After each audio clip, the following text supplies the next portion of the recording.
ओम श्री गुरुवे नमः। अब मैं आपको हमेशा निर्वस्त्र रहने वाली एक अनोखी हस्ती माई माँ के बारे में बताना चाहूँगा और उनसे अपनी भेंट के बारे में भी। श्री अनंत नारायण से मैंने पहली बार माई माँ के बारे में सुना था। अगर आपको याद हो कि मैं श्री अनंत नारायण के घर में ही श्री गोपाल स्वामी से मिला था।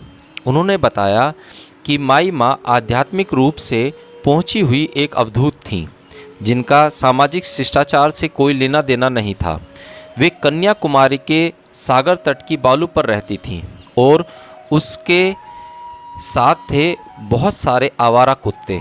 यह सूचना मिलने के 2 दिन बाद ही मैंने सुबह सुबह त्रिवेंद्रम से कन्याकुमारी जाने वाली बस पकड़ ली।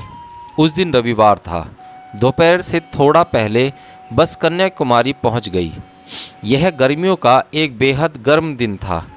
कैप कॉफिन यानी कन्याकुमारी भारत के दक्षिणतम किनारे पर है। यहाँ बंगाल की खाड़ी, हिंद महासागर और अरब सागर मिलते हैं। यह एक बहुत सुंदर जगह है। विशेष रूप से सूर्यास्त और सूर्य उदय और पूर्णिमा की रात को तो यह अत्यंत सुंदर लगती है। मैं उन दिनों की बात कर रहा हूँ जब यहाँ सीमेंट और ईंट के बड़े बड़े ढांचे नहीं बने थे। ये तो किसी भी जगह के प्राकृतिक सौंदर्य और पवित्रता को लूट लेते हैं। उन दिनों भाटे के समय लो टाइड तैरकर उस विशाल पत्थर तक पहुँचा जा सकता था, जिसे विवेकानंद रॉक कहा जाता है। उन दिनों वहाँ गुजरती लहरों के वैभव के बीच ध्यान में बैठा जा सकता था। स्वामी विवेकानंद को गरीब और पिछड़े लोगों के लिए काम करने की प्रेरणा यहीं ध्यान में बैठे बैठे मिली थी। यहाँ समुद्र की ओर मुख किए बैठी कुमारी देवी कन्याकुमारी का पौराणिक मंदिर है। ऐसा कहा जाता है कि प्राचीन काल में देवी की नथ का एक हीरा आकाशदीप का काम करता था, जिससे नाविकों को अपने जहाज़ों के मार्गदर्शन में सहायता मिलती थी। सभी पौराणिक कथाओं की जगह इसे भी न सत्य साबित किया जा सकता है न झूठ। शायद तब ऐसा बेशकीमती हीरा था जो अब नहीं है। देवियाँ भी मानवीय धनलिप्सा का शिकार हो जाती हैं। मैंने पहले मंदिर जाने का निश्चय किया, क्योंकि मैं जानता था कि दोपहर को वह बंद कर दिया जाता था। मुझे देवी बहुत सुंदर लगी। हालांकि अब उनकी नथ में कोई सस्ता नकली हीरा था, जैसा कि आमतौर पर होता है। पुजारी ने मेरी जेब के पैसे देखे और मूर्ति के सामने दीप फिराने लगा। दीप के साथ थाली मेरे सामने लाई गई तो उसमें मैंने 1 रुपया डाल दिया। फिर जमनती फूल और चंदन के लेप को उठाया, झुककर प्रणाम किया और बाहर निकल आया। अब मुझे माई माँ का पता लगाना था, लेकिन तब मुझे अचानक भूख लगने लगी, क्योंकि मैंने नाश्ता नहीं किया था। मैंने सोचा कि पहले किसी रेस्तरां में जाकर खाना खाया जाए, फिर माई माँ का पता लगाऊंगा। जो रेस्तरां मुझे पहल दिखा, मैं उसी में घुस गया और कैश काउंटर के पास सबसे पहली वाली मेज पर बैठ गया। उसका नाम था होटल मृगविलास। स्वादिष्ट डोसा खाते खाते मैंने काउंटर पर चश्मा पहने बैठे रेस्तरां के मालिक जैसे लगने वाले मूंछों और सोने की घड़ी वाले आदमी से पूछा। उसने कहा, हाँ, मैं माई माँ को जानता हूँ। मैंने उससे पूछा कि कहाँ से आई थी। किसी को नहीं मालूम, उसने कहा। 30 साल पहले वे अचानक कन्याकुमारी में प्रकट हुई थी। उन्होंने बताया कि जब उसने पहली बार उन्हें देखा था, यानी उसके बचपन से आज तक वे वैसी ही थीं। वे कभी कभार ही कपड़े पहनती थीं और हमेशा कुत्तों से घिरी रहती थीं, जिनके साथ वे अपना खाना बांट कर खाती थीं। तभी एक अधेड़ वेटर अपनी बातचीत में शामिल हो गया। उसका मानना था कि वे इंसान के रूप में ब्रह्मांड की माता थीं। जब मैंने उनसे पूछा कि उसे कैसे मालूम, तो उसने कहा कि उसे ऐसा बहुत सारे अनुभव हुए थे जिन्हें वह नज़रअंदाज नहीं कर सकता था। उन्हें खाना कहाँ से मिलता है? मैंने पूछा।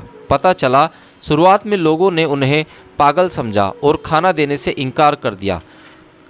कहा जाता है कि तब वे समुद्र के किनारे गईं, खाली हाथों से मछलियाँ पकड़ी, गीली समुद्री घास को इकट्ठा किया और उसे फूंका। देखते ही देखते आग जल उठी और मछलियाँ भूनकर वो खाने लायक हो गईं। इस घटना के बाद कुछ लोग उन्हें खाना देने लगे। कई रेस्तरां मालिकों का अब यह विश्वास था कि यदि माई माँ किसी रेस्तरां में जाकर खाना मांगे तो पक्की बात है कि यह अच्छा शगुन था।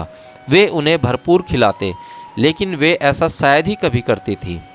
कहाँ मिलेंगी वो? मैंने पूछा तो मुझे मंदिर के पार वाली कगार के नीचे जाने को कहा गया। साधारणतः वे सागर के किनारे बिखरे पत्थरों के बीच अपने कुत्तों से घिरी बैठी पाई जाती थी। मैंने खाना खत्म किया। सूचना देने वाले की सलाह के मुताबिक कुछ दोसे बंधवाए और मुश्किल से मिलने वाली माई माँ को खोजने निकल पड़ा। अब तक बालू बेहद गर्म हो चुकी थी। मैंने खैर मनाई कि मैं सैंडल पहने हुए था। मैं समुद्र के किनारे किनारे चलता रहा, कभी बालू पर और कभी पत्थरों पर। जब मैंने कुत्तों के गुर्राने की आवाज़ सुनी तो रुक गया। तरह तरह के रंग और कद के करीब आधे दर्जन कुत्ते एक बड़े पत्थर के सामने अर्धचंदाकार खड़े थे और दांत निकालते हुए मुझे घूर रहे थे। मैं और कुछ तो नहीं कर सका, बस रुक गया और उनकी तरफ इस आशा से घूरने लगा कि वे मुझ पर झपट न पड़े। पत्थर के पीछे से एक संगीतक और गाती हुई सी स्त्री की आवाज़ आई। मैं सब तो नहीं समझ सका, परंतु आवाज़ सुखदाई थी। कुत्तों ने गरजना बंद कर दिया और पत्थरों के पीछे खिसक गए। उससे मेरी हिम्मत बढ़ी और मैंने आगे बढ़कर पत्थर के पीछे देखा। वहाँ वे पत्थर के सहारे बैठी थी, एक शिशु की तरह नंगी। मैं अपने को यह सोचने से नहीं रोक सका कि कभी वह धूप से जला हुआ काला पड़ा चेहरा कितना सुंदर रहा होगा। उनके बिना धुले सफ़ेद बाल घने और भरपूर थे। जब वे मुस्कुराए तो उनका चेहरा खिल उठा। उनकी आंखें, मैं कैसे उनका वर्णन करूं? आऊं, उन्होंने अपने बच्चे की दुलारती माँ की तरह कहा। मुझे आश्चर्य हुआ कि अचानक से मेरे आंसू बह निकले और मैं एक बच्चे की तरह ज़ोर ज़ोर से रोने लगा। मेरा सारा शरीर हिल रहा था। रुलाई मेरे हृदय के किसी गहरे गहवर से फूटती हुई लग रही थी। मैं उन स्तनों से मानवीय करुणा का दूध पीना चाहता था, लेकिन मेरे सभ्य लालन पालन के तरीकों ने मुझे ऐसा करने से रोक दिया। ओम श्री गुरुवे नमः। अब मैं आपको हमेशा निर्वस्त्र रहने वाली एक अनोखी हस्ती माई माँ के बारे में बताना चाहूँगा और उनसे अपनी भेंट के बारे में भी। श्री अनंत नारायण से मैंने पहली बार माई माँ के बारे में सुना था। अगर आपको याद हो कि मैं श्री अनंत नारायण के घर में ही श्री गोपाल स्वामी से मिला था। उन्होंने बताया कि माई माँ आध्यात्मिक रूप से पहुँची हुई एक अवधूत थीं, जिनका सामाजिक शिष्टाचार से कोई लेना देना नहीं था। वे कन्याकुमारी के सागर तट की बालू पर रहती थीं और उसके साथ थे बहुत सारे आवारा कुत्ते। यह सूचना मिलने के 2 दिन बाद ही मैंने सुबह सुबह त्रिवेंद्रम से कन्याकुमारी जाने वाली बस पकड़ ली। उस दिन रविवार था। दोपहर से थोड़ा पहले बस कन्याकुमारी पहुंच गई। यह गर्मियों का एक बेहद गर्म दिन था। कैप कॉफिन यानी कन्याकुमारी भारत के दक्षिणतम किनारे पर है। यहाँ बंगाल की खाड़ी, हिंद महासागर और अरब सागर मिलते हैं। यह एक बहुत सुंदर जगह है। विशेष रूप से सूर्यास्त और सूर्य उदय और पूर्णिमा की रात को तो यह अत्यंत सुंदर लगती है। मैं उन दिनों की बात कर रहा हूँ जब यहाँ सीमेंट और ईंट के बड़े बड़े ढांचे नहीं बने थे। ये तो किसी भी जगह के प्राकृतिक सौंदर्य और पवित्रता को लूट लेते हैं। उन दिनों भाटे के समय लो टाइड तैरकर उस विशाल पत्थर तक पहुंचा जा सकता था, जिसे विवेकानंद रॉक कहा जाता है। उन दिनों वहां गुजरती लहरों के वैभव के बीच ध्यान में बैठा जा सकता था। स्वामी विवेकानंद को गरीब और पिछड़े लोगों के लिए काम करने की प्रेरणा यहीं ध्यान में बैठे बैठे मिली थी। यहाँ समुद्र की ओर मुख किए बैठी कुमारी देवी कन्याकुमारी का पौराणिक मंदिर है। ऐसा कहा जाता है कि प्राचीन काल में देवी की नथ का एक हीरा आकाशदीप का काम करता था, जिससे नाविकों को अपने जहाज़ों के मार्गदर्शन में सहायता मिलती थी। सभी पौराणिक कथाओं की जगह इसे भी न सत्य साबित किया जा सकता है न झूठ। शायद तब ऐसा बेशकीमती हीरा था जो अब नहीं है। देवियाँ भी मानवीय धनलिप्सा का शिकार हो जाती हैं। मैंने पहले मंदिर जाने का निश्चय किया, क्योंकि मैं जानता था कि दोपहर को वह बंद कर दिया जाता था। मुझे देवी बहुत सुंदर लगी, हालांकि अब उनकी नथ में कोई सस्ता नकली हीरा था, जैसा कि आमतौर पर होता है। पुजारी ने मेरी जेब के पैसे देखे और मूर्ति के सामने दीप फिराने लगा। दीप के साथ थाली मेरे सामने लाई गई तो उसमें मैंने 1 रुपया डाल दिया। फिर जमनती फूल और चंदन के लेप को उठाया, झुककर प्रणाम किया और बाहर निकल आया।